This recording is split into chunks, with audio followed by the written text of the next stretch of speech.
everyone who's joining in now.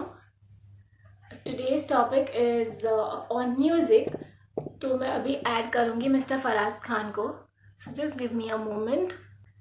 तो आज का टॉपिक ऐसा है जहाँ पे हर कोई कनेक्ट कर पाएगा, क्योंकि आई थिंक म्यूजिक एक ऐसी चीज़ है जो हम सबको जोड़ के रखती है.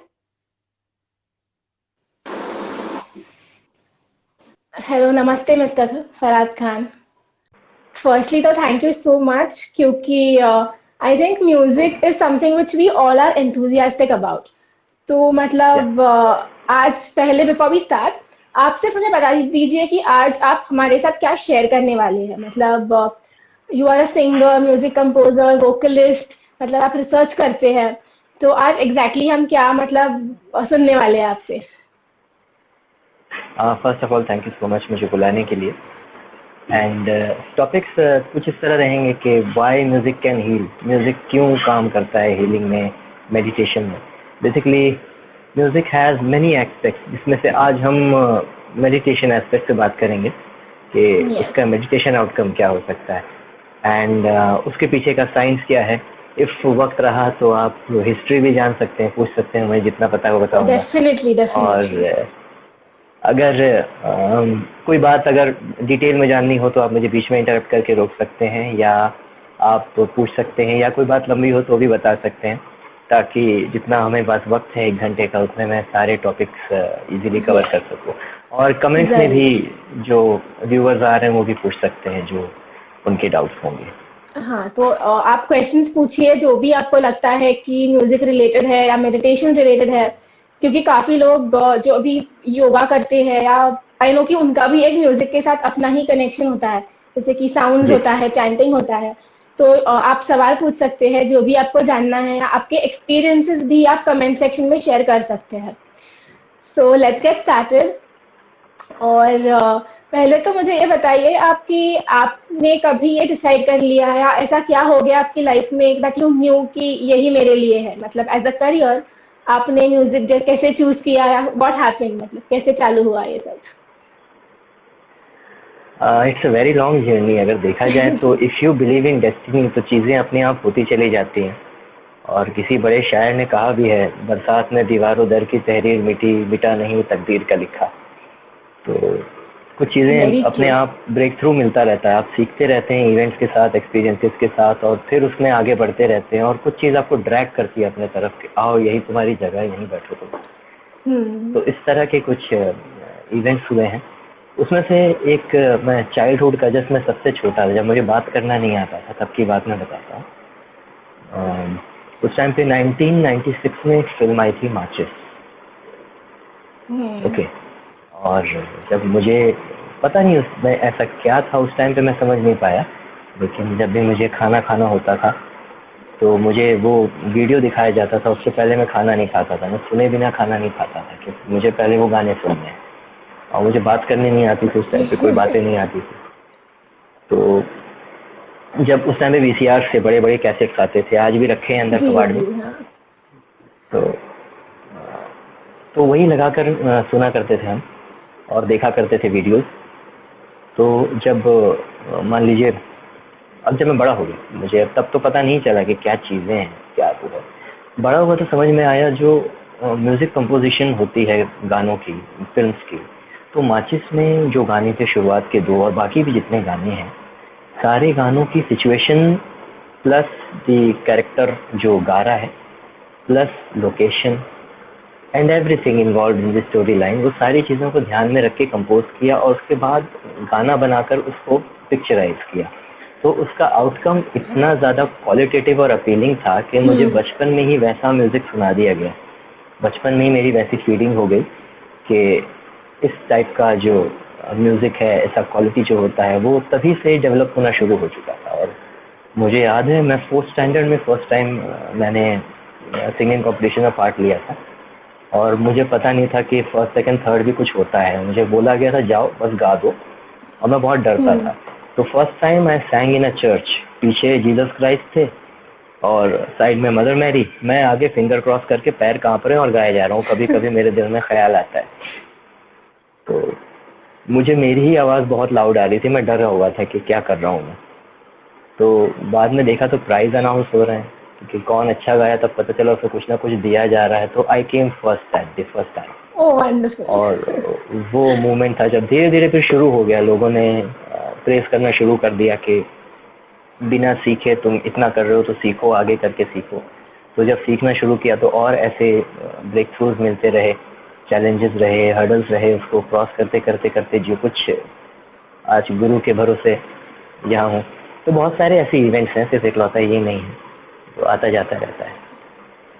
मतलब एक तरह से म्यूजिक ने आपको स्टार्टिंग से ही अट्रैक्ट किया, जैसे आप बता रहे थे कि आप छोटे थे, आप बात नहीं कर पा रहे थे, लेकिन दिस इज वेरी इंटरेस्टिंग क्योंकि हर एक इंसान का अपना एक चॉइस होता है म्यूजिक सुनने का। तो जैसे आपके साथ हुआ, आई थिंक वैसे बहुत लोगों के साथ होता है कि हमें पता नहीं होता क्यों, लेकिन एक टाइप का म्यूजिक होता है या एक टाइप की ट्यून होती है जो हम कहीं पे भी सुन लेते हैं तो हम उसे और सुनना चाहते हैं। तो इसका कोई रीजन नहीं होता। मतलब मुझे लगा कि ऐसे सिर्फ मेरे साथ होता है, लेकिन नहीं, आई थिंक अभी ये कॉमन है कि हम नहीं समझ पाते, लेकिन ऑफ कोर्स साउंड में वो पावर होता है। तो आपका इसके स्टोरी पीछे एक्चुअली रीजन होता है, मैं रीजन आगे डिस्कस करूंगा क्योंकि उसका जो बैकग्राउंड हम उसका वो कर लें, बैकग्राउंड डिस्कस करने के बाद वहाँ जब पहुंचेंगे तो समझ आ जाएगा कि रीजन क्यों है, ये कैसे काम कर रहा है। ये तो हो गई म्यूजिक की बात, मतलब ये तो प्रॉपर्ली कंपोज्ड होता है and you have the lyrics, मतलब बहुत थॉटफुली से बनाया जाता है। लेकिन आप अगर नेचर की ही बात करें तो जो हम, ऐसा भी कई बार होता है कि हम थोड़े से मतलब अच्छे मूड में नहीं है, वी जस्ट गो अराउंड, हम कहीं तो मतलब किसी पंछी को सुन ले, मतलब उसकी आवाज सुन ले, या पानी के बहने की आवाज सुन ले। तो आपके हिसाब से नेचर में साउंड का क्या इम्पोर्टेंस है, क्योंकि ये तो मतलब बहुत ही बेसिक चीजें हैं जो नेचर से आती है, तो वो साउंड भी क्यों हमें इतना अच्छा फील कराता है? ओके, तो गैलीलियो गैलीली ने कहा था God wrote the book of nature in maths. ठीक है, मैथमेटिक्स में पूरी दुनिया बना दी। तो इसमें होता ये है कि दो किस्म के म्यूजिक होते हैं, दो किस्म के साउंड होते हैं, एक जो हम सुन सकते हैं, जो दूसरा जो नहीं सुन सकते। तो आहत और अनाहत कहा जाता है इसे।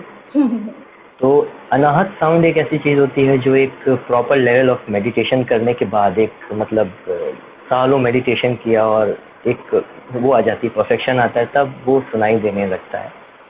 और बाकी जो साउंड्स हम नेचर में सुनते हैं, अब होता ये है कि जो हमारे 7 नोट्स हैं, अगर हम जल्दी ख़त्म कर देंगे तो उसके पास में जाएंगे कि कहाँ से डिस्कवर हुए थे। 7 नोट्स की जो, जैसे हमारे यहाँ सारे गा मा पा धा नी सा, सारे गा मा, और यूरोपियन म्यूजिक में से कहा जाएगा डो रे मी फा। तो 7 नोट्स यहाँ भी हैं, वहाँ भी, पूरे दुनिया में माने जाते हैं 7 नोट्स। अब क्या है, इन 7 नोट्स की पर्टिकुलर फ्रीक्वेंसी है। फ्रीक्वेंसी, अब फ्रीक्वेंसी बोलेंगे क्योंकि साउंड को मेजर करने का यूनिट तो हर्ट्ज है। हर्ट्ज में हम बताएंगे तो डेसिमल्स लग जाएंगे, फिर लोग कंफ्यूज हो जाएंगे, इसलिए हम फ्रीक्वेंसी अभी परसेंटेज के हिसाब से। हाँ, तो क्या होता है कि जो नोट्स हैं, जैसे सा से रे है, ये 12.5 फ्रीक्वेंसी ऊपर है, 12.5% फ्रीक्वेंसी ऊपर है। और उसके बाद आता है गंधार गा, वो उसके वापस से 12.5 फ्रीक्वेंसी ऊपर है परसेंटेज में। फिर आता है मध्यम मा, ये इससे 8.3% ऊपर है। यानी चीज़ें ऐसी हैं कि यूनिफॉर्म भी नहीं है और एक पर्टिकुलर फ्रीक्वेंसी पर उसे डाल के छोड़ा गया है। ठीक है, अब अभी मैं बता ही दूँ तो ज़्यादा बेटर होगा, पास्ट की बातें इसमें, कि अगर हम यूरोपियन म्यूज़िक की बात करें तो उनका ये मानना है, वहाँ पर जैसे कि बाइबल और कुरान एक दूसरे के साथी के लिखे गए और माने जाते हैं कि एक ही वक्त की स्टोरीज बताते हैं। तो जैसे कि इस्लाम में मूसा अलैहिस्सलाम थे और बाइबल में दी मोसेस थे, सेंट मोसेस, तो उनके द्वारा कुछ एनर्जीज, फ्रीक्वेंसीज वो पढ़ सकते थे, सुन सकते थे, फील कर सकते थे, उनकी वो टेंडेंसी थी उस टाइम पे। तो उन्होंने ये नोट्स ढूंढ के निकाले थे। इंडियन में भी कुछ ऐसा ही माना जाता है। जब अपना वैदिक पीरियड हुआ करता था, सामवेद, जिस दौरान खाली कुछ 3 नोट्स हुआ करते थे सामवेद में। और 3 नोट्स कैसे थे, अगर आप सुने होंगे, आपके चैंटिंग में भी इसके बहुत इंपॉर्टेंट है।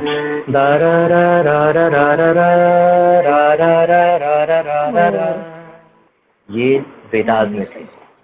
उसके बाद मतलब कोई ऐसी इंसिडेंट उसके पहले ऐसे पता नहीं चलता, क्योंकि हिस्ट्री लिखने का जो रिवाज है वो 11th सेंचुरी के बाद आया।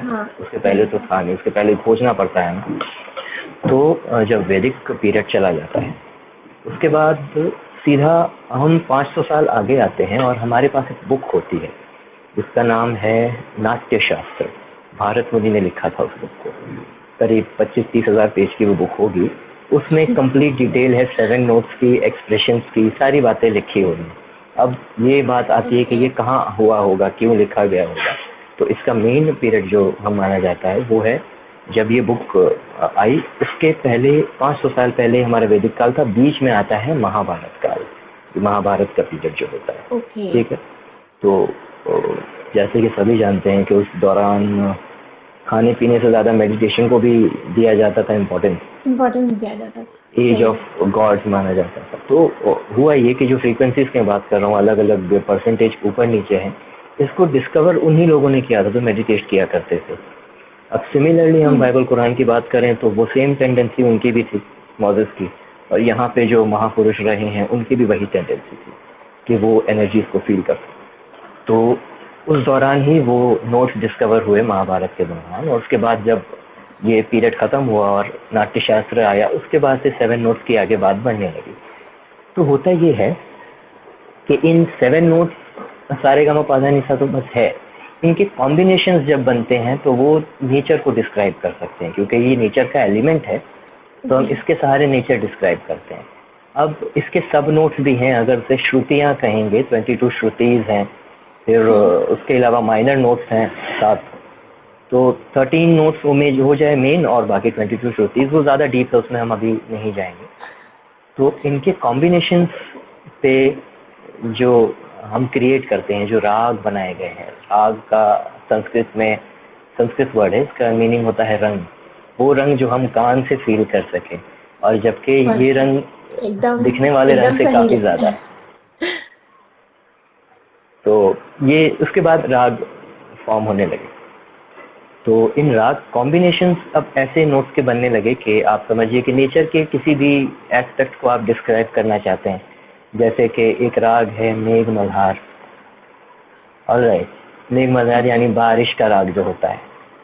तो इसमें होता ये है कि अभी जैसे कि हम गाने सुनते हैं, इसमें मैं अपनी फीलिंग आपको बता रहा हूँ, आप हमारा अपनी फीलिंग बता रहे हैं, या कोई तीसरा पर्सन है जो लिरिक्स लिख रहा है, दोनों की फीलिंग पे या सिचुएशन पे। रागों को इंटरनेट पर अगर आप ढूंढेंगे रागों के बारे में तो कहा जाएगा कि राग्स आर मूड, और अलग अलग कॉम्बिनेशन नोट्स के मूड बनते हैं, लेकिन वो एक्यूरेट नहीं होते, वो डेटा एक्यूरेट नहीं होता, क्योंकि राग पर्सनैलिटी बनती है। अब कैसे? क्योंकि जैसे मैंने बताया कि कोई हमारी फीलिंग डिस्क्राइब कर दे, हम कर दें, या कोई थर्ड पर्सन आके सिचुएशन डिस्क्राइब करे, राग का काम ये होता है कि जो नेचर की जो एक्टिविटी है वो खुद एक्टिविटी अपने आप के म्यूजिक में प्रेजेंट कर रही है। जैसे क्लासिकल म्यूजिक में आपने खटके, मुर्कियाँ, तान, जिसको हम इंग्लिश में अगर हम कहेंगे तो क्रिसेंडो हो जाएगा मुर्कियों में, और जो भी होती है मॉड्यूलेशन, वो सब चीज़ें हो जाएंगी। तो वो नेचर एलिमेंट है, नेचर अपने आप को डिस्क्राइब कर रहा है, यानी कि जो सीजन है बारिश का वो खुद क्या है वो बताने आया है। तो अपने आप में ये सेट्स ऑफ नोट जो बनते हैं राग, ये राग डिस्क्राइब करते हैं नेचर के एलिमेंट को। वाओ, मतलब इतना डेप्थ है इस चीज के पीछे, जैसे कि हम इसके बारे में कभी सोचते नहीं है, हमें सिर्फ सुन के अच्छा लगता है। But thank you so much, क्योंकि ये बहुत इंफॉर्मेटिव है हमें पता होने के लिए कि एग्जैक्टली ऐसे क्यों होता है। तो अभी आते हैं इसी म्यूजिक के साथ ये जो हीलिंग का एस्पेक्ट है जिसपे आपने रिसर्च किया हुआ है, एंड आप तो मतलब आपका काफी सारा जो काम है आपने music as a tool for healing यही आप मानते हो, तो वो मतलब कहाँ से होता है? क्योंकि ड्यूरिंग मेडिटेशन हम ये जानते हैं कि जैसे हम डिफरेंट म्यूजिक सुनते हैं या इवन ड्यूरिंग मेडिटेशन, तो साउंड हमारे ब्रेन वेव्स को अफेक्ट करता है, जैसे कि इट अफेक्ट द एंटायर जो हमारा न्यूरोकेमिस्ट्री है उसे भी अफेक्ट करता है। तो is that the same reason कि उस साउंड की वजह से हम एक्चुअली बॉडी में चेंजेस देख सकते हैं? तो उसके बारे में as a healing how music works. Okay, तो इसमें आपने सही कहा, जो साउंड की फ्रीक्वेंसी होती है, जैसे 7 बेसिक नोट्स इसलिए कहा जाता है क्योंकि सब नोट्स उससे ही रिलेट करते हैं, जो बाकी के श्रुतियाँ और माइनर नोट्स हैं वो उसको रिलेट करते हुए आगे बढ़ते हैं। तो हमारी जो बॉडी की चक्रास होते हैं, 7 चक्रास, ये 7 नोट्स उनको ही इन्फ्लुएंस करते हैं सीधा जाके सबकॉन्शियस माइंड में। तो अगर मैंने बताया जो कॉम्बिनेशंस हैं राग के, और कोई ट्यून आपने पूछा था कि अच्छी लगती है तो उसके पीछे रीज़न क्या है, तो हाँ। रीज़न यही होता है कि जैसे कि आपको कोई गाना बहुत अच्छा लग रहा है, मतलब हर मूड में आप उसे सुनते हैं या बार बार सुनना चाहते हैं, या आपका मूड चाहे कैसा भी हो और कोई भी आप गाना सुने आपको सुकून नहीं मिल रहा, लेकिन वो इकलौती ट्यून एक कोई गाना, जो हाँ। आप हमेशा सुनते हैं, जी। तो उसको सुनने के बाद आपको अच्छा लगता है। उसके पीछे रीज़न यही है कि जो उसका कॉम्बिनेशन है, नोट्स कॉम्बिनेशन है, वो किस राग से रिलेट करता है या कौन सा राग है, और उस राग की जो पर्सनैलिटी है वो आपकी पर्सनैलिटी को कहीं ना कहीं रिफ्लेक्ट कर रही है। ऑलराइट। तो ओके, राइट। होता ये है कि फिर आप उस राग को किसी जानकार से पूछिए, या फिर गूगल पे अगर आपको आराम से मिल जाए तो बहुत अच्छी बात है, वो जानिए। हम्म। उसके बाद आप उसी राग का कोई इंस्ट्रूमेंटल जाके यूट्यूब पर सुनिए। वोकल इसलिए नहीं सुनिए क्योंकि वोकल में जॉनर्स बहुत होते हैं, और अगर आप क्लासिकल म्यूजिक पहले नहीं सुना है तो शुरुआत आप इंस्ट्रूमेंटल से कीजिए, क्योंकि जी। आपको एक बेस मिलेगा कि प्रोग्रेशन कैसे होती है, स्लो से फिर कैसे मिड में आता है, फिर फास्ट होता है, फिर कैसे ग्रिप पकड़ता है, फिर अगेन बैक, ये सारी चीज़ें। तो इंस्ट्रूमेंटल सुनने के बाद आपको सेम वही चीज़ महसूस होगी कि ये वो राग है और इसके कंटेंट ऐसे हैं, तो आप अपने आप को ढूंढ सकते हैं म्यूजिक में। तो आपकी सेम थिंग पर्सनालिटी अगर वो हम, म्यूजिक हाँ, से आएगी, मतलब। या वो रिलेट करती है उससे। ये एक मैंने एक अलग पर्सपेक्टिव से बताया।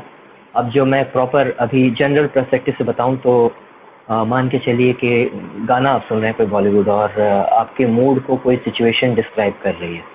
जैसे कि समझिए इंसान परेशान या डिप्रेशन में क्यों जाता है जब वो अकेला होता है, ठीक है, और उसे कोई साथी चाहिए होता है जो उसी की बात को उसी की भाषा में या उससे बोल्ड तरीके से एक्सप्रेस कर सके, तो वो समझता है कि हाँ इट्स लाइक मी, तो उसे सुकून सही। मिलता है, आराम मिलता है। ये इंसान के दिमाग की नेचर, ह्यूमन नेचर है ये। तो गानों का काम भी यही होता है। गानों में जो लिटरेचर होते हैं लिखे हुए, उस लिटरेचर में लिरिक्स का डेप्थ होना बहुत ज़रूरी है। सिंपल लैंग्वेज में भी डेप्थ आती है और डिफ़िकल्ट लैंग्वेज में भी डेप्थ आती है, तो उसका होना बहुत ज़्यादा ज़रूरी है, क्योंकि तभी वो आपकी सिचुएशन से रिलेट कर पाएगा। और जैसे कि इसमें लैंग्वेज भी काफ़ी मायने रखती है। समझिए अभी ये लेके चलते हैं हम, हम्म, जैसे कि आज जो भाषा बोली जाती है जनरली, हम और आप जिसमें बात कर रहे हैं, वो ना वो प्योर हिंदी है ना प्योर उर्दू है। जी। और इसे हिंदुस्तानी भाषा बोला जाता है। गांधी जी ने नाम दिया था इसको हिंदुस्तानी भाषा, बिकॉज तब तक हिंदी उर्दू साथ में मिलके डेवलप हो चुकी थी। और इसलिए हुआ ये क्योंकि ये दोनों डेवलप साथ में तभी होती हैं जब इसकी ओरिजिनल लैंग्वेज होती है जहाँ से इनका शुरुआत हो, वो एक ही लैंग्वेज हो। जैसे हिंदी उर्दू संस्कृत से निकले, उर्दू ने खाली अपनी स्क्रिप्टिंग पर्शियन से ली है, बाकी सब कुछ संस्कृत का है। ओके। तो ये साथ में मिलके एक न्यू लैंग्वेज फॉर्म हो सकती है। तो आज के गानों में क्या हो रहा है कि रैंडम कोई पंजाबी वर्ड उठा लिया, जी। जबकि रीजनल लैंग्वेज संस्कृत से नहीं निकली है, जबकि हिंदी के साथ मिला रहे तो हिंदी संस्कृत से निकली है। कोई उर्दू वर्ड उठा लिया, कोई सीधा इंग्लिश उठा लिया, तो उसके बाद क्या होता है, डेप्थ चली जाती है चीज़ों से गाने क्योंकि की। हम रैंडमली मिक्स कर रहे हैं, मतलब yes yes, we are just taking it from everywhere, right. Just in sake of rhyming हम कुछ भी कर रहे हैं, तो ये हो रहा है। तो इसके बाद क्या डेप्थ चली जाती है। इसलिए लिटरेचर भी वैसा ढूंढना बहुत ज़रूरी है, और अवेलेबल है, ऐसा नहीं है कि मार्केट जो सर्व कर रहा है। इसके बारे में आगे मैं बताऊंगा कि क्यों मार्केट ऐसा सर्व करता है, जी। क्या पीछे रीज़न है। लेकिन बाकी यूट्यूब पर और कई जगह ऐसे अच्छे अच्छे कंटेंट बहुत मौजूद हैं जहां आप सुन सकते हैं, खुद को डिस्कवर कर सकते हैं इन शॉर्ट। Right, perfect. और क्या आप बता सकते हैं कि जैसे अभी इंसोम्निया होता है, आपने जैसे डिप्रेशन के बारे में बताया, तो ये चीज़ मैंने एक बार मैंने गूगल पे ही पढ़ी थी कि जैसे हमारा हर राग होता है, वो एक्चुअली हर एक जो हमारी बीमारी है उसके लिए यूज किया जाता है। मतलब जैसे आपको इंडाइजेशन है, या आपको लग रहा है कि लैक ऑफ एनर्जी है, मतलब आपको कुछ भी करने का मन नहीं है, तो आपको उस तरह से एनर्जाइज करने के लिए एक राग है। या आपको जैसे नींद नहीं आ रही है, तो इसके लिए भी आप एक स्पेसिफिक राग सुन सकते हैं। तो आई थिंक साउंड थेरेपी अभी बहुत ज्यादा इसके ऊपर रिसर्च हो रहा है, वर्ल्ड ओवर हो रहा है। तो यस, वो आप कैसे मतलब एक्सप्लेन करेंगे? और अगर किसी को ऐसे प्रॉब्लम्स है, तो कैन यू सजेस्ट कि हम क्या सुन सकते हैं, या किस तरह से बिना एनी मेडिसिन लिए हम कैसे म्यूजिक को एक मेडिसिन के रूप में ले सकते हैं? ये आपने सही कहा। लेकिन जो आपने बताया कि कोई राग पर्टिकुलर सुनकर कोई बीमारी या नींद आए, तो बेसिकली ऐसा मतलब एक्यूरेटली ऐसा होता नहीं है, उसके कॉम्बिनेशन काम करते हैं। किसी राग के ओके। कॉम्बिनेशन यहाँ से उठा लिया, फिर दूसरे राग से उठा लिया, तो ये काम किया करता है। दूसरी बात, अभी इंसोमिया है और एंजाइटी है, ये सारी चीज़ें हैं, तो इसके पीछे का रीज़न जहाँ पता होना बहुत ज़रूरी है कि यूं ही तो होता नहीं। इंसोमिया हो सकती बीमारी होती है, बराबर। इसके बारे में हम आगे बात करेंगे। एंजाइटी यूं ही नहीं होती, कोई चीज़ या कुछ होने चीज वाला होती है या है। कुछ हो चुका है, जी जी। या एक अपने आप में वहम बनता जा रहा है कि ऐसा हो गया तो क्या होगा। तो अलग अलग चीज़ों में अलग अलग राग काम आता है। सिर्फ एक एंजाइटी टर्म पे कोई एक राग काम नहीं आएगा, उसको समझना वो बहुत ज़रूरी ज़रूरी है हाँ कि वो क्यों एंजाइटी हो का रहा रीज़न है। क्या है।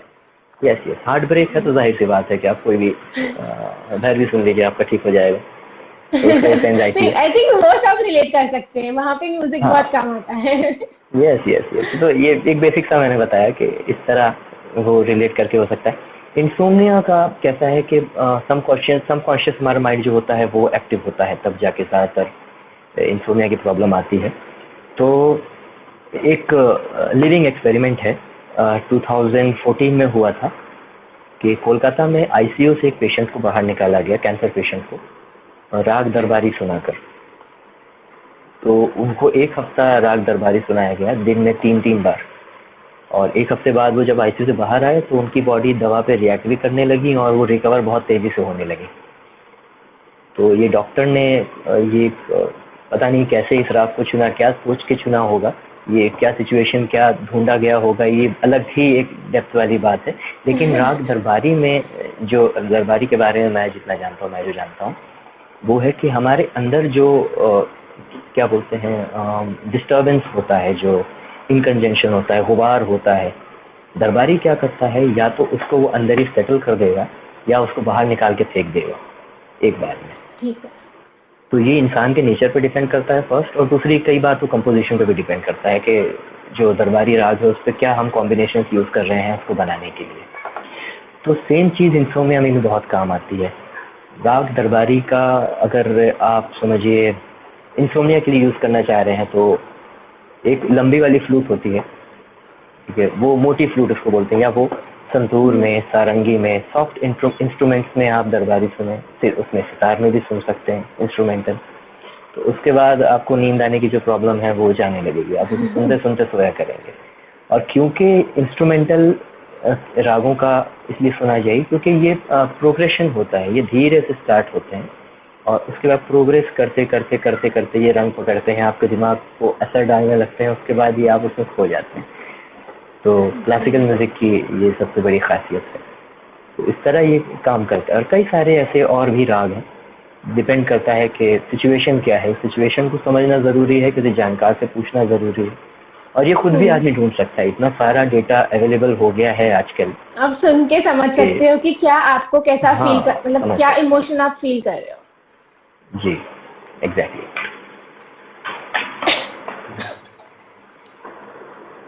जनरली अगर मैं देखूं रागों की बात करें तो हर राग को एक गाने का टाइम दिया गया हुआ है कि आप इस टाइम में ही इसको गाया, वो टाइम डिसाइडेड है सन की पोजीशन से। जी जी हाँ।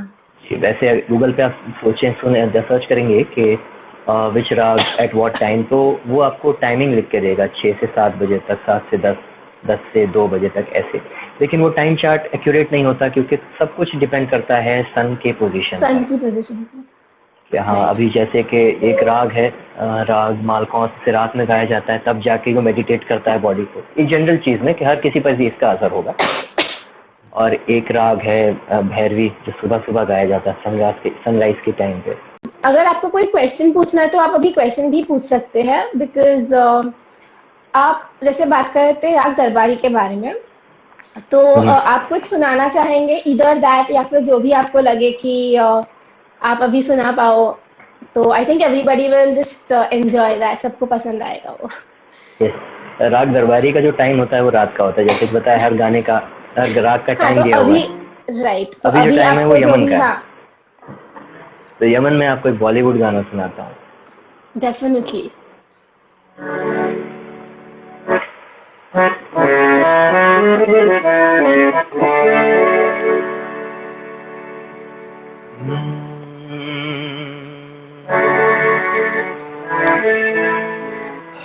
वो शाम का गाना है, इसलिए राग कुछ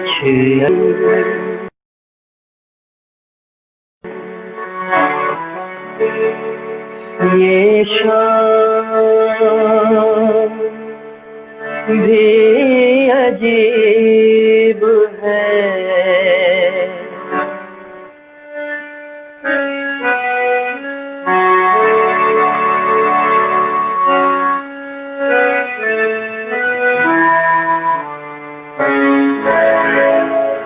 वो कल भी पास पास थी, वो आज भी करीब है।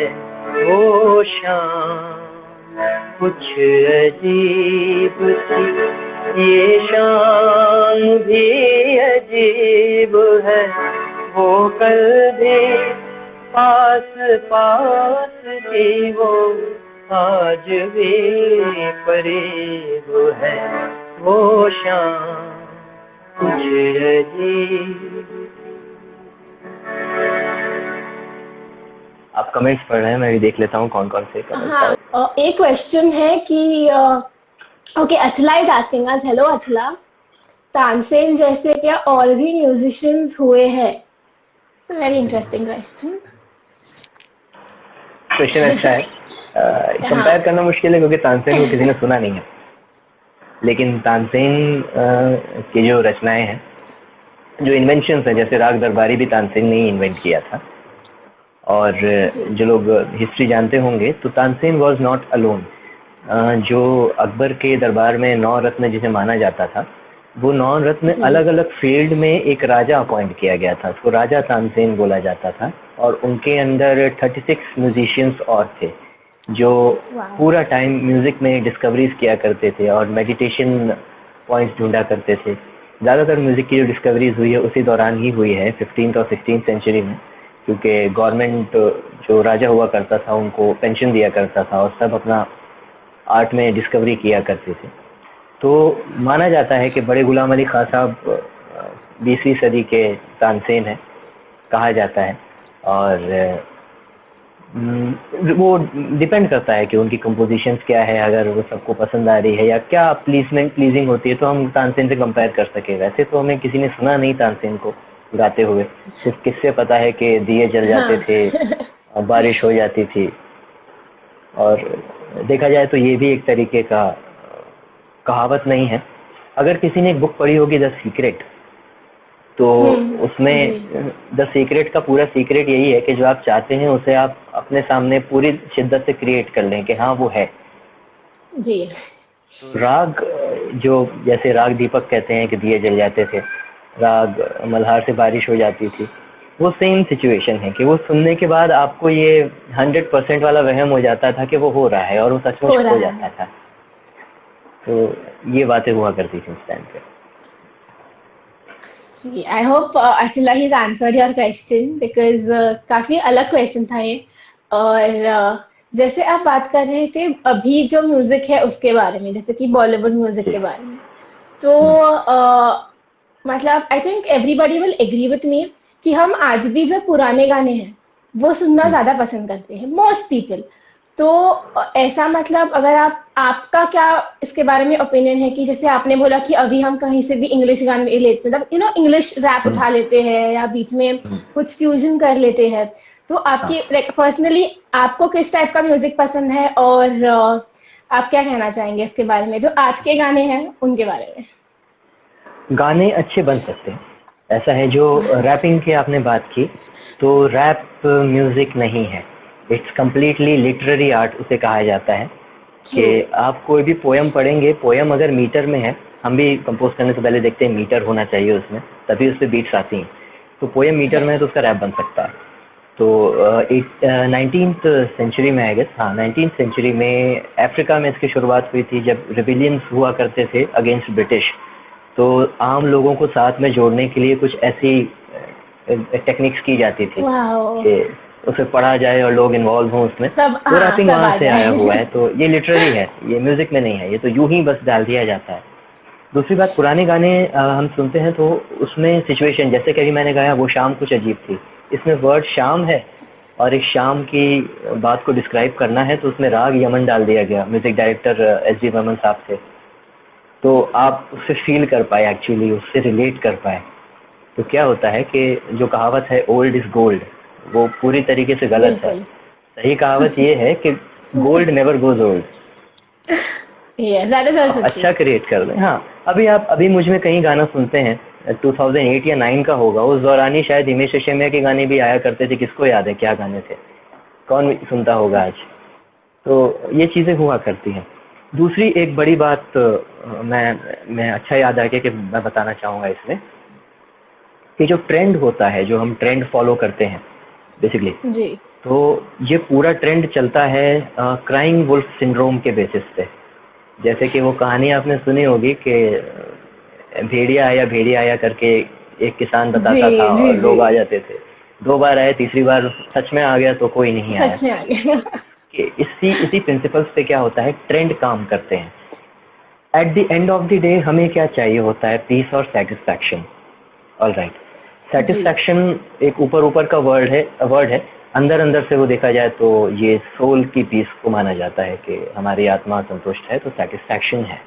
हम अपने पहनावे से लेके, अपने खाने से लेके म्यूजिक तक, म्यूजिक मेन चीज़ है, हर चीज़ में सेटिस्फैक्शन को ढूंढते हैं। ऑल राइट, अब क्या होता है, जो प्राइवेट कंपनीज हैं, चाहे वो फैशन इंडस्ट्री की हो, फूड इंडस्ट्री हो, या म्यूजिक इंडस्ट्री में जो प्राइवेट कंपनीज आई हुई हैं, उनको मतलब है व्यूज से और प्रॉफिट से, लोगों तक क्या पहुंच रहा है। और अच्छा म्यूजिक पहुंचाना आराम की बात नहीं है, बिकॉज आज जो फॉरेन में ऑर्केस्ट्राज होते हैं, 70 वायलिन्स हुआ करते हैं, ड्रम्स जी। और 30 हाँ 30 पियानोज बजा करते हैं। पुराने गानों में, पुरानी फिल्में आप देखेंगे तो फिल्में का जो आधे से ज़्यादा बजट था वो गानों में ही चला जाता था, क्योंकि अच्छा म्यूजिक तभी निकल के आता है। तो प्राइवेट जी कंपनीज जो होती हैं उनको जी। कम से कम कॉस्ट पे प्रॉफिट चाहिए होता है। अब होता ये है, जो क्राइंग वुल्फ सिंड्रोम का जो प्रिंसिपल काम कैसे करता है कि वो मार्केट में एक चीज़ डाल देंगे, जाहिर है उसका आउटकम उतना अच्छा नहीं होता, तो लोग उस पर अट्रैक्ट होते हैं, ट्राई करते हैं, फिर धीरे धीरे उनका मन उतरने लगता है। अब क्या होता है, इस चीज़ को आप समझे साइकोलॉजिस्ट जैसे एक डिपार्टमेंट उनका होता है, हर कंपनी में होता है। वैसे वो पता नहीं चलते क्योंकि वो भी एकदम टाई कॉलर में लगा के बैठे होते, वाइट ड्रेस पहने, फॉर्मल्स में, तो सही बात है। पहचान में आपको नहीं आएंगे। तो उनका फिर होता है कि मार्केट से ये अभी स्टैट्स गिरने लगा है, अब उसमें कुछ नया डाल देते हैं। आप ही सोचिए कि कितनी बार फेयर एंड लवली क्रीम की पैकेजिंग और अंदर जो मॉडल की फोटो बदली होगी, सही बात जबकि है। सब जानते हैं इट कि इज ऐसी कोई जस्ट चीज है ही अबाउट नहीं। Right, it is yes, just about showing it, मतलब ये हाँ, सिर्फ दिखाने के लिए एक चीज होती है। Yes yes yes yes. तो ये चीजें कब आई थी, जब इंडिया आज़ाद होने वाला था तब से शुरू हो गई थी, क्योंकि ये पूरा ब्रिटिश कल्चर है, कॉर्पोरेट कल्चर। गांधी जी ने तभी कहा था, if you want to change the world change yourself, मतलब जो चेंज हम दुनिया में देखना चाहते हैं, whatever change you want to see, वो हमें खुद हो जाना चाहिए। तो उसी टाइम पे ये मूवमेंट शुरू हो गया था, लेकिन किसी ने सीरियसली लिया नहीं, और आगे ग्लोबलाइजेशन के बाद इसने चरण पकड़ लिया। तो मार्केट इसी तरह काम करता है कि वो पहले आपको कुछ भी दे दे, और जब उससे प्रॉफिट मिलना कम होता रहे तो कुछ और हैक उसमें डाल दे। फिर उसी तरीके से म्यूजिक में भी हो ही रहा है कि आपको एक तरीके से वही फीड किया जा रहा है जिसमें आपको सेटिस्फैक्शन नहीं मिलता। फिर चाहे वो कोई भी हो, म्यूजिक इंडस्ट्री हो, पुराने गाने आप कहते हैं वो आज भी अच्छे हैं, कुछ नहीं तो उसी को रीमेक किया जा रहा है। लोग जानते हैं कि अब अच्छा कंटेंट आएगा नहीं कम कॉस्ट में, हाँ, उसी को ये रीमेक आपने कर दो। अच्छी बात बताई, क्योंकि पहले हाँ, क्या होता था कि पहले हम उसमें से सिर्फ एक सेंटेंस लेते थे, या फिर खाली जो उनका जो मेन कोई जो चीज है एक दो सेंटेंसेस लेते थे। लेकिन अभी ऐसा हो रहा है कि हम पूरे के पूरे गाने वैसे ही उठा रहे हैं। तो यस, वो भी एक सोचने वाली बात है कि ऐसा क्यों कर रहे हैं हम। तो एंड वो हाँ, सॉन्ग्स क्योंकि आज इसमें भी हिट हो रहे कॉस्टिंग हैं। नहीं आती। हाँ, करेक्टली। आप देखेंगे आजकल लिरिक्स राइटर्स खत्म हो गए, गायब हो गए। मैं कई सारी मूवीज के रिकॉर्डिंग में गया हूँ, मैं नाम नहीं बताऊंगा मूवी का। जो स्टूडियो में जो बैठते हैं मिक्सर पे, साउंड एडिटर्स होते हैं, एक लाइन वो ऐड कर रहे जी हैं, फिर प्रोड्यूसर बोल रहा है तुम्हें कि ये लाइन ऐड कर दो, ये अच्छा लग रहा है, लेकिन गाने का लिरिक्स राइटर नहीं है, गाना ऐसे ही बन के तैयार हो जाता है। सब ने अपना अपना कंट्रीब्यूशन दिया। जैसे कि अभी जो कॉर्पोरेट्स में काम करते हैं वो पता होगा कि उन्हें कभी कभी वॉचमैन की ड्यूटी भी करनी पड़ती है। तो उसी तरह क्या होता है, प्राइवेट कंपनीज आ जाती हैं तो हर चीज़ प्रॉफिट मोटिव बना देती हैं। फिर उसमें कुछ रहता नहीं है। पर अगर हम ऐसे देखेंगे तो क्या आपको लगता है कि उसकी वजह से वो गाने में जो इमोशंस होते हैं या जो एक्सप्रेशन होता है वो कहीं ना कहीं कम हो रहा है? जैसे कि आपने कहा कि जो डेप्थ होती है, हाँ क्योंकि अगर एक इंसान उसके बारे में लिख रहा है, तो अगर जैसे एक लिरिसिस्ट बैठ के लिख रहा है, तो आई एम श्योर कि बहुत मेहनत का काम है, क्योंकि वो वैसे थॉटफुल वर्ड्स आना, उसमें वो इमोशन आना, वो एक्सप्रेशन आना, तो इट इज, ये बहुत क्रिएटिविटी की चीज है। इट इज नॉट समथिंग कि यस आप किसी को भी बोल दो और आप कहीं हाँ से भी राइमिंग कर दो। तो it is not hmm, about the rhyming words, it is about कि वो जो कंटेंट होता है, या वो जो सामने वाले को, जैसे आपने कहा कि उनको ये महसूस कराता है कि आप अकेले नहीं हो। तो वैसे अगर हमें गाने चाहिए तो उसके लिए कितनी मेहनत करनी पड़ती है, मतलब एज ए लिरिसिस्ट, तो what process goes into that? Lyricist को पहली बात तो पूरी सिचुएशन पता होनी चाहिए कि हम किसके लिए लिख रहे हैं।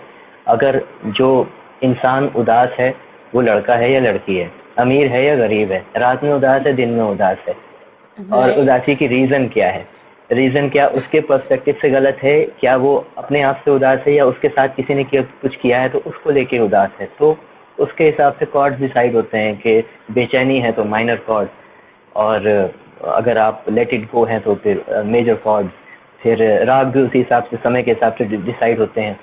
फिर लोकेशन क्या है वो भी बहुत बड़ी चीज़ है। गांव है तो गांव में फिर गांव का जिस तरीके का फोक हुआ करता जी। था, एक साथ ढोलक बज रहे हैं तीन तीन चार चार, हम्म। तो गानों में वैसा जी। हुआ करता था। फिर दो हंसों का जोड़ा बिछड़ गयो रे, जुलम होयो हयो रामा, कुछ ऐसा एक गाना है आपने देखा। हाँ। तो हाँ इसको अगर जी। आप सिटी में कर देंगे तो उसका पूरा वही बदल जाएगा, सिचुएशन ही बदल जाएगा। तो हर चीज़ का ध्यान रखना बहुत ज़रूरी है। यही वजह थी कि म्यूजिक डायरेक्टर्स पहले कम हुआ करते थे मूवीज़ के लिए। मूवीज़ में म्यूजिक देना इतना आसान काम नहीं है, और आज हर नहीं कोई है। दे रहा है। हर कोई हाँ दे रहा है, मूवी आज की स्टोरी आने से पहले म्यूजिक आ जाता है।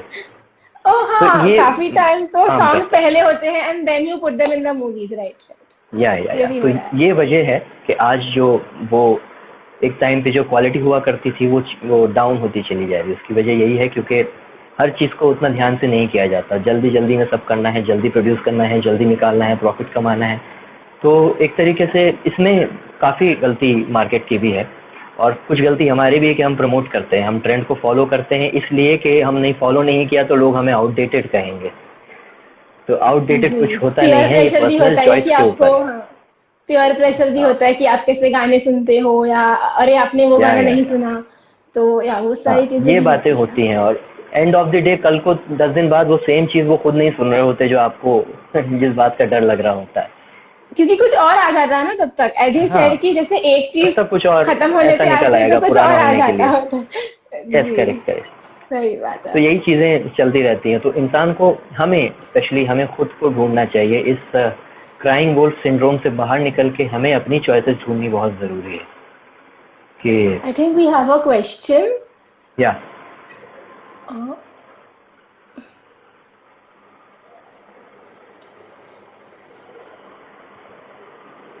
क्या आपको क्वेश्चंस दिख रहा है? क्योंकि यहाँ पे और मैं स्क्रॉल नहीं कर पा रही हूँ नीचे, इसके लिए। ओके मैं एक बार देख लेता हूँ। वेरी ट्रू भवी ने कहा है, थैंक यू।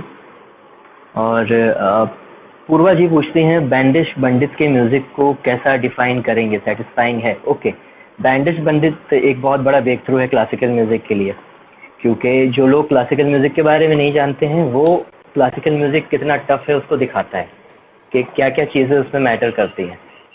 काफ़ी सारी चीज़ों को वो रिफ्लेक्ट करती है ये एल्बम। और खाली हम म्यूज़िक की बात करें तो इसमें म्यूज़िक को किया रखा गया है कि वो आम लोगों को भी उतना ही डिलीवरिंग और अपीलिंग लगे, जबकि लिटरेचर उतना ख़ास नहीं है, जनरली उठाया गया है, अच्छी पोएम्स हैं, जनरली उठाया गया है। और जी। मतलब लोगों तक आप पहले सिंपल वे में पहुंच के उसको डेप्थ में जाए तो बेटर रहता है। तो बैंडिश पंडित उसका एक अच्छा एग्जाम्पल है कि वो लोगों तक इस तरह पहुंचा, और आगे भी उम्मीद है ऐसे एल्बम्स निकले। जी, थैंक यू। और अभी मतलब हम थोड़े सीरियस इस पे आते हैं, मतलब हमने बॉलीवुड गानों के बारे में बात कर ली, लिरिसिस्ट के बारे में बात कर ली। तो जैसे कि योगा है, स्पिरिचुअलिटी है, तो इसमें म्यूजिक के लिए एक अपनी ही जगह है। जैसे कि चैंटिंग ले लो या साउंड ले लो। तो जैसे आपने कहा कि जैसे हमारे बॉडी में 7 मेजर चक्र होते हैं, तो उस हर एक चक्र के लिए भी एक साउंड होता है। तो और या फिर जैसे भक्ति योग होता है, तो जैसे डिवोशनल गाने होता है, तो कई बार ऐसा होता है कि हम और कुछ नहीं सुनना चाहते, लेकिन हम वही एक चीज सुनना चाहते हैं। तो उस एंगल में म्यूजिक का क्या रोल है कि when it comes to spirituality और it comes to you know any of these devotional practices, तो उसमें म्यूजिक की क्या जगह है? अगर हम डिवोशनल सॉन्ग्स की बात करें, भजन की बात करें, तो वो बेसिकली बेस्ड होती हैं राग हमीर पे, केदार पे, कुछ देश पे, कुछ भैरव भैरवी पे। तो बेसिक ऐसे कुछ राग है, राग काफ़ी है। तो जो भजन ज़्यादातर गाए जाते हैं वो इनमें ही गाए जाते हैं, क्योंकि इनमें एक फ्लेवर होता है, हर राग में एक फ्लेवर निकल के आता है। इसमें बैराग रस बोला जाता है हिंदी में, और इंग्लिश में कहें जाए तो सेंटिज्म इसमें ज़्यादा है। तो इसमें भजन का कंपोज होना बहुत ही एनलाइटमेंट होता है, उसको वो करता है। बाकी आपने कहा चक्रास को एक्टिव करना और वो चैंटिंग करना, तो क्या होता है कुछ नोट्स, जैसे कि अभी सारे गामा पा नी सा, ये 7 नोट्स हैं। तो जो चैंटिंग करते हैं ज़रूरी है हम इसमें करें। जो मैंने श्रुतियों की बात कही है, जो श्रुतियाँ जी। की वाले इंस्ट्रूमेंट में नहीं होते, खाली स्ट्रिंग वाले इंस्ट्रूमेंट में होते हैं, उस नोट पर अगर कोई चैंटिंग कर रहा है, कोई बड़ा सच में मतलब आध्यात्मिक आदमी और चैंटिंग कर रहा है, आपको सुन के अच्छा लग रहा है, मतलब वो किसी पर्टिकुलर श्रुति पे कर रहा है उसको। और अगर आप YouTube पे देखें, तो मैंने भी देखा है YouTube पे कि बॉडी चक्रास को एक्टिव करने के लिए जो फ्रीक्वेंसी होती है, एक टोन होती है, मेरे ख्याल से कई सारे ऐसे ऑडियो फाइल्स हैं YouTube पर जो आप सुन सकते हैं, आप फील कर सकते हैं। तो उसकी फ्रीक्वेंसी भी लिख के दी हुई है कि दिस मच 141.1 है, 145.3, कुछ ऐसी अलग अलग फ्रीक्वेंसीज दी हुई हैं। तो उस तरह से ये काम करता है। परफेक्ट। तो ऐसा कोई डिवोशनल गाना है जो आपके दिल के एकदम करीब है, जो आप गा के सुनाना चाहो? मतलब जो भी मेरे दिल के आपको करीब तो कई पसंद सारे। हो, या जो आपको बहुत कनेक्ट करता हो। ओके, तो मैं एक भजन सुनाता हूँ। ये भजन राग देश में है और इसे लिखा था संत कबीर ने। तो इसका बैकग्राउंड कुछ ऐसा मैं आपको बता देता हूँ। संत कबीर वॉज फ्रॉम उत्तर प्रदेश, काशी के माने जाते हैं। और राग देश जब आप सुनेंगे, जब भी सुनेंगे, आपको बहती गंगा दिखाई दे जाएगी, मिट्टी की खुशबू आती है उस राग से। तो ये कॉम्बिनेशन इतना जबरदस्त है कि आप इसे सुनिए। मैं कोशिश करता हूँ थोड़ा सा ही गाऊं, वक्त कम है। पानी सारे मारे सानी रे माँ पानी, पानी सारे निदा पधमा गरे रे पामा गनी सा।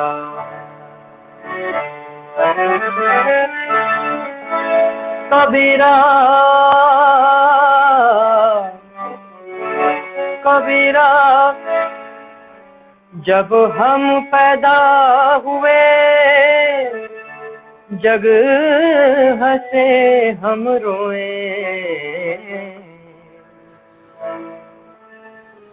ऐसी करनी कर चलो जग रोए हम हंसे। चदरिया जीनी इस भजन का नाम है, जिसका मतलब है कि एक चादर, शरीर एक चादर समान है। जिस शुद्धता के साथ भगवान ने हमें दी है, उसी शुद्धता के साथ भगवान को लौटानी है।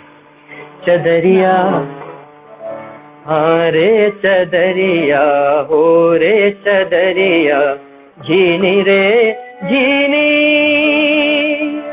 के राम नाम रस बीनी, चदरिया जीनी रे जीनी।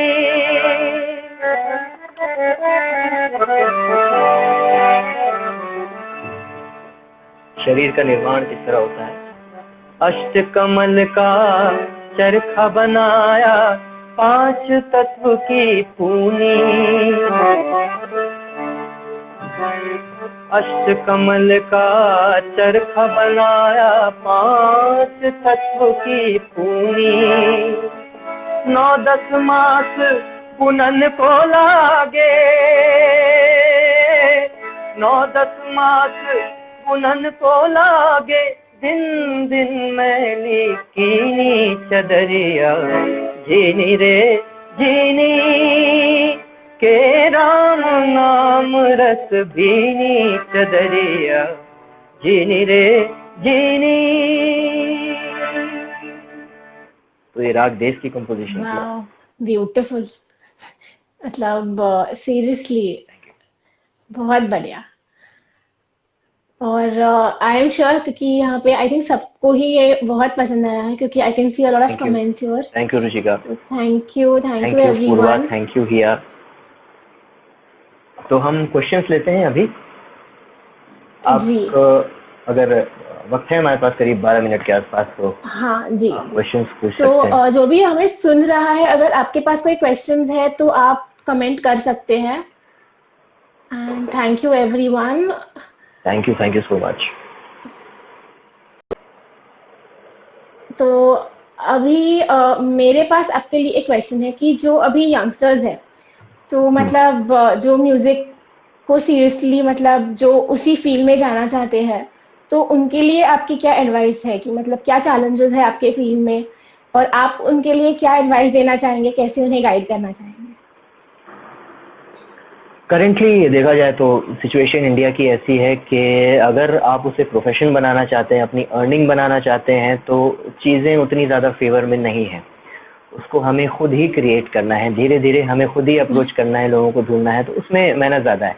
अब बात आई सीखने की, तो जो लोग मतलब एकदम बचपन से, अर्ली एज से, जब से बात करना सीखे तब से सीखना शुरू करते हैं, तो वो प्रोग्रेस अच्छा कर पाते हैं क्योंकि उनके जब कच्चे दिमाग में चीज़ें बैठने लगती हैं तब वो ज़्यादा प्रोग्रेस होता है। बाद में जो धीरे धीरे सीखना शुरू करते हैं काफ़ी बड़े हो जाने के बाद या टीनेज में आने के बाद या टीनेज के बाद भी कुछ लोग करते हैं, तो वो भी जी बेसिक से ही शुरुआत करें क्योंकि डिपेंड करता है कि कितनी जल्दी ग्रैस्प कर पा रहे हैं। कई सारे लोग हैं तो अच्छा पकड़ लेते हैं बेसिक से सीख के और लाइट म्यूज़िक गाते हैं। प्योर क्लासिकल के लिए आपको बचपन से शुरुआत करनी पड़ेगी। लाइट म्यूज़िक के लिए ऐसी कोई बॉन्डिंग नहीं है। लाइट म्यूज़िक आप सीख सकते हैं जब आपको कंफर्टेबल रहे। दूसरी एक बड़ी बात ये है कि समझिए आप कोई इंस्ट्रूमेंट सीखते हैं या गाना सीखते हैं, तो हमेशा ही किसी ऐसे के पास सीखिए जिसने क्लासिकल सीखा हो या क्लासिकल की नॉलेज जिसको हो। क्योंकि अगर हम खाली गिटार का एग्जांपल लेते हैं तो गिटार जी बजाना कई लोग ट्यूटर्स बन जाते हैं, यूट्यूब पे भी लेते हैं, क्लासेस भी लेते हैं, लेकिन क्लासिकल का पता नहीं होता। अब क्लासिकल का पता होना ज़रूरी क्यों है, ये मैं अच्छा बताया आपने, बता दूं। कई लोग मानते हैं कि क्लासिकल पुराना है, पुरानी चीज़ें सुनने की तरह है। तो नया पुराना किस तरह है? अगर मैं आपसे कहूँ कि एनसाइक्लोपीडिया फिजिक्स, बायोलॉजी और साइंस की पुरानी है, तो आप मानेंगे क्या? नहीं। एग्जैक्टली वही काम होता है कि म्यूजिक की इंसाइक्लोपीडिया जो बेसिक है, जहाँ से निकल के आया है, ग्रंथ जो कहते हैं, शास्त्र जो कहते हैं, विज्ञान शास्त्र साइंस इंसाइक्लोपीडिया, और म्यूजिक संगीत सही शास्त्र बात इस है। क्लासिकल म्यूजिक जो है। तो उसका पता होना ज़रूरी इसलिए, तभी जाके आप चीज़ों को अच्छे से ग्रैप्स कर पाएंगे और जल्दी सीख पाएंगे। तो क्लासिकल का बैकग्राउंड होना बहुत ज़रूरी है। और और दूसरी बात, जी जी बताइए, खास नहीं। आपने जैसे कहा कि गिटार क्योंकि मेरे ख्याल से वो सबसे कॉमन है कि जिन्हें भी कुछ इंस्ट्रूमेंट सीखना होता है तो आज के डेट में वो सबसे पहले गिटार उठा लेता है। ये एक जी जनरल ट्रेंड है कि it is one of the most वो कॉमन इंस्ट्रूमेंट्स है। और अच्छा हुआ आपने बता दिया क्योंकि काफी लोग ऐसा मानते हैं कि हमें तो गिटार सीखना है तो क्या जरूरत है फिर क्लासिकल का बैकग्राउंड होने की। जी जी जी जी, नेटवर्क चला गया, बताइए। आपको आवाज आ रही है अभी? जी जी आ रही, बताइए। ठीक है। हाँ तो वही मैं कह रही थी कि आपने अच्छा हो गया ये क्लियर कर दिया क्योंकि गिटार इज समथिंग विच बहुत लोग मतलब सबसे पहले वही उठाते हैं जब भी कुछ इंस्ट्रूमेंट सीखना होता है तभी। तो वो हम्म, काफी कॉमन है और यूट्यूब पे भी काफी जैसे आपने कहा काफी चैनल्स है जो ऐसे सिखाते हैं या कोर्सेज होते हैं online.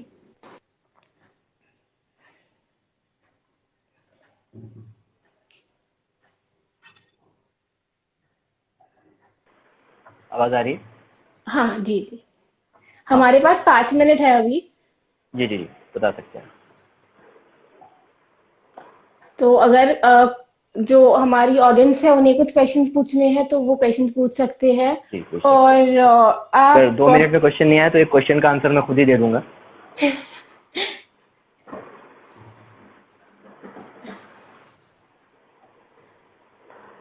Thank you everyone.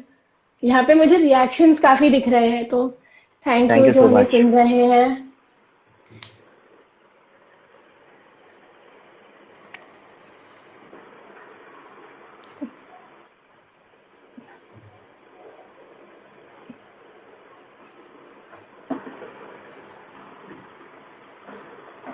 Just waiting for question. Vandana अभी ज्वाइन हुई है। वंदना बनारस पे रहती हैं, बहुत अच्छा गाती हैं। कई सारे लोग हैं, मैं सबको इंट्रोड्यूस नहीं करा पाया।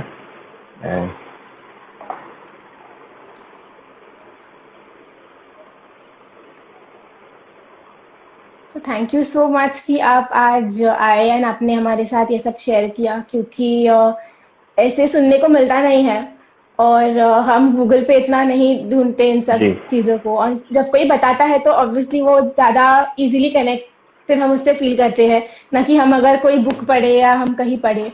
तो thank you so much. And आपने जो गा के भी सुनाया वो भी काफ़ी बढ़िया था। और जी आपको ऑल द बेस्ट कि आप जो काम कर रहे हो, आपका जो रिसर्च है उस सब में आपको बढ़िया, मतलब वो चीज़ें आपको thank you so findings much. मिले। Thank you so much. Thank you thank you. So much for being here. Thank you so much. Thank you everyone. जो आपके कमेंट्स है वो काफ़ी बढ़िया है, एंड थैंक यू। आपको अगर और कुछ क्वेश्चंस है तो आप हमें पूछ सकते हैं, आप हमें डायरेक्ट मैसेज भी कर सकते हैं। जी, आप डीएम कर सकते हैं, कोई ऐसा तो क्वेश्चन अगर आए तो कुछ, हाँ हाँ जी कीजिए। इसको जो नहीं देख पाए उनको मैं शेयर करता जी हूँ, और जी जल्दी जी फिर जी मिलते मैं हैं। आपको भेज दूंगी। Yes, yes, thank see you you so soon. Much. Yes, see you. Please like, share and subscribe.